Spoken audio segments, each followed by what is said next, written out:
FBI llegó a la habitación de Nikola Tesla antes de que su cuerpo estuviera frío. No vinieron a investigar, vinieron a confiscar. En menos de 8 horas, desaparecieron más de 200 cajas de documentos, cálculos y planos que Tesla había pasado 60 años desarrollando. Hasta hoy, ninguno de esos papeles ha visto la luz pública, pero sabemos qué contenían, y por eso el gobierno decidió que tú nunca deberías saber.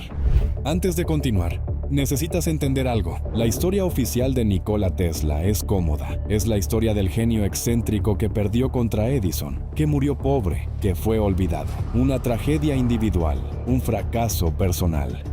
Pero esa versión tiene un problema. Ignora demasiadas cosas. Ignora que Tesla no murió en la pobreza por mala suerte. Murió en la pobreza porque alguien se aseguró de que así fuera. Ignora que su proyecto más ambicioso, una torre capaz de transmitir electricidad de forma inalámbrica y gratuita a cualquier punto del planeta, no fracasó por falta de ciencia. Fracasó porque el hombre más rico de América decidió que no podía existir. Ignora que el FBI, no la policía, no los médicos, el FBI fue la primera institución en entrar a su habitación tras su muerte, y que lo que se llevaron nunca fue devuelto.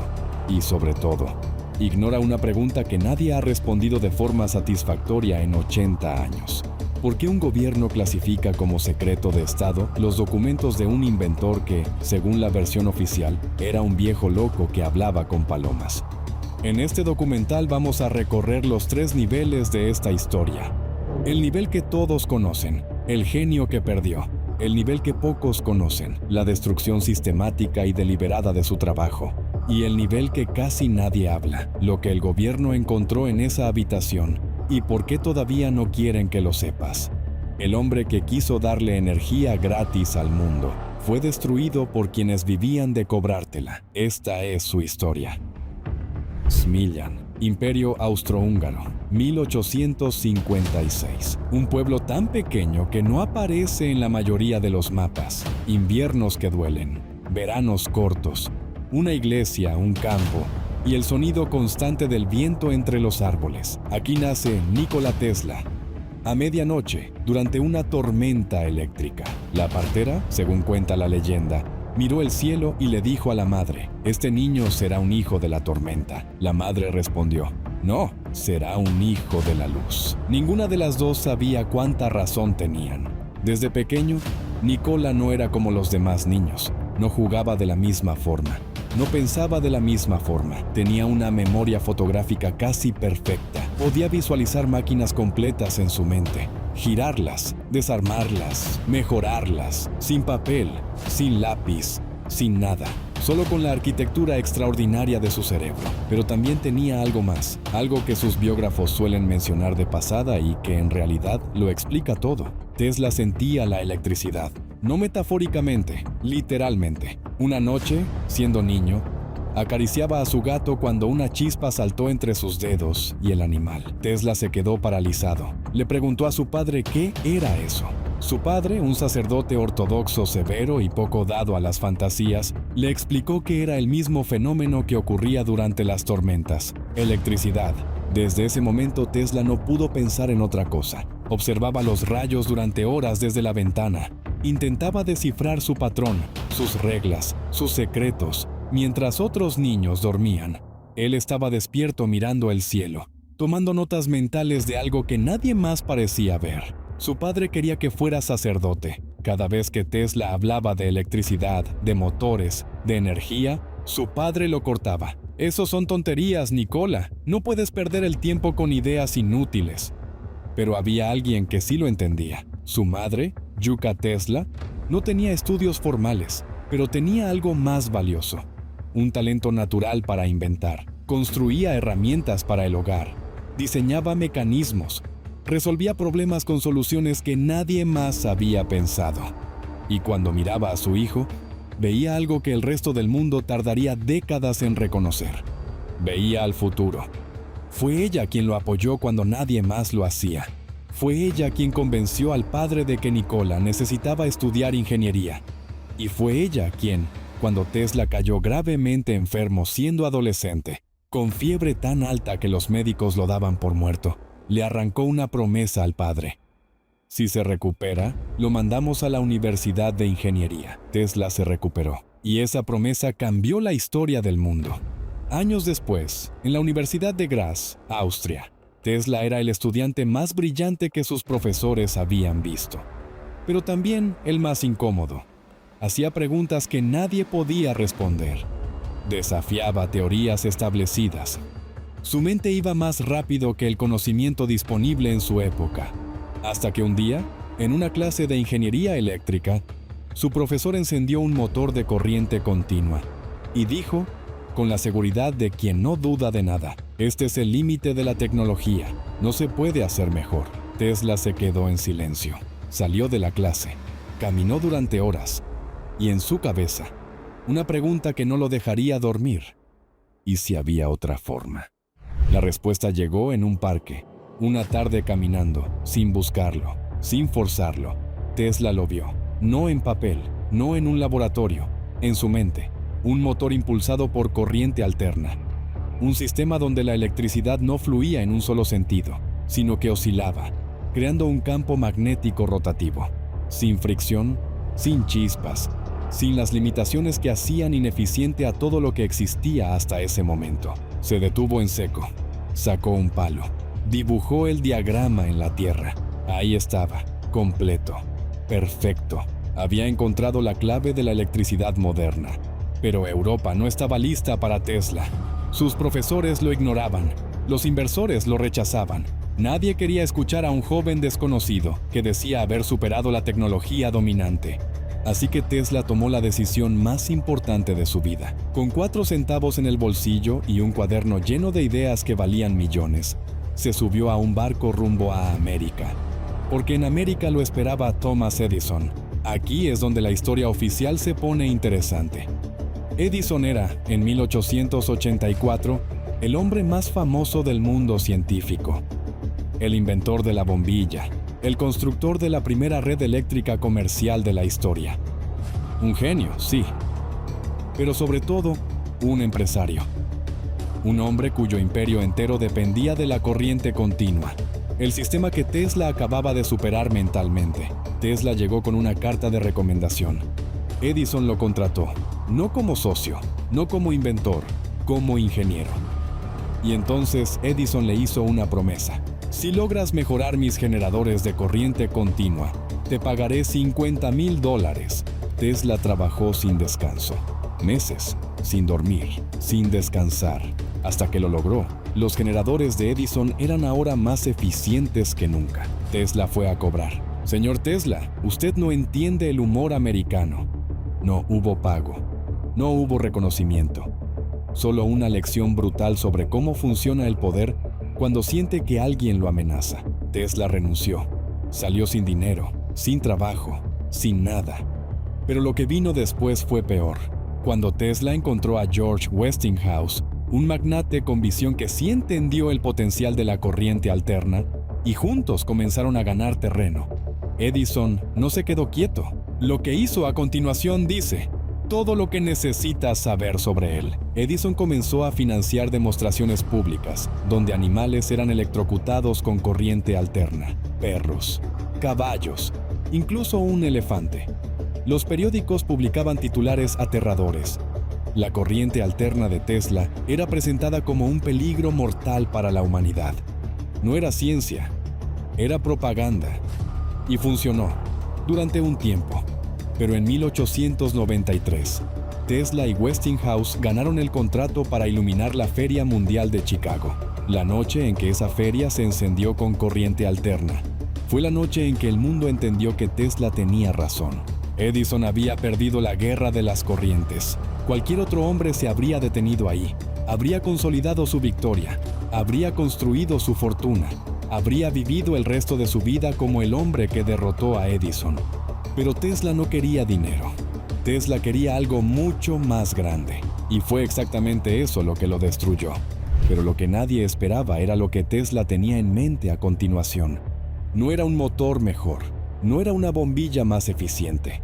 No era una patente más para vender al mejor postor. Era esto: un mundo sin cables. Un mundo donde la electricidad fluyera libremente, como el aire, como la luz del sol, sin postes, sin facturas, sin intermediarios, sin que nadie pudiera cobrarle a nadie por usarla. Tesla había llegado a una conclusión que la física moderna todavía debate. La Tierra misma es un conductor gigante, y si se construía la infraestructura correcta, la electricidad podía transmitirse a través del suelo y del aire a cualquier punto del planeta. Gratis, para todos, sin excepción. Llamó al proyecto Torre Wardenclyffe, y cuando lo presentó ante los inversores, ante los banqueros, ante los hombres que controlaban el dinero en América, algo cambió en la sala. No fue entusiasmo, fue miedo. Porque hay una pregunta que ninguno de esos hombres pudo ignorar. Si la electricidad es gratis, ¿cómo se hacen ricos los que la venden? JP Morgan era, en 1900, el hombre más poderoso de América. No el más famoso, no el más querido, el más poderoso. Controlaba bancos, ferrocarriles, acerías. Tenía más influencia sobre el gobierno de los Estados Unidos que la mayoría de los senadores. Cuando JP Morgan tomaba una decisión, el mercado temblaba. Y JP Morgan decidió financiar a Tesla. Al principio, todo parecía perfecto. Morgan aportó $150,000. Tesla comenzó la construcción de la Torre Wardenclyffe en Long Island, Nueva York. Una estructura de más de 60 metros de altura, coronada con una cúpula esférica de metal. No era solo una torre, era la llave de un nuevo mundo. Pero entonces, Tesla cometió un error. Le dijo la verdad a Morgan.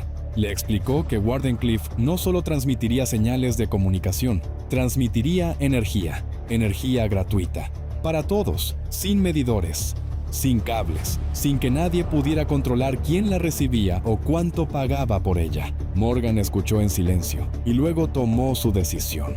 Dejó de financiarle.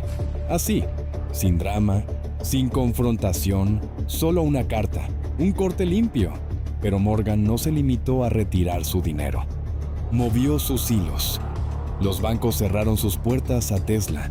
Los inversores que habían mostrado interés desaparecieron. Los periódicos que antes lo celebraban comenzaron a publicar artículos cuestionando su cordura. Los científicos que lo respetaban empezaron a guardar silencio.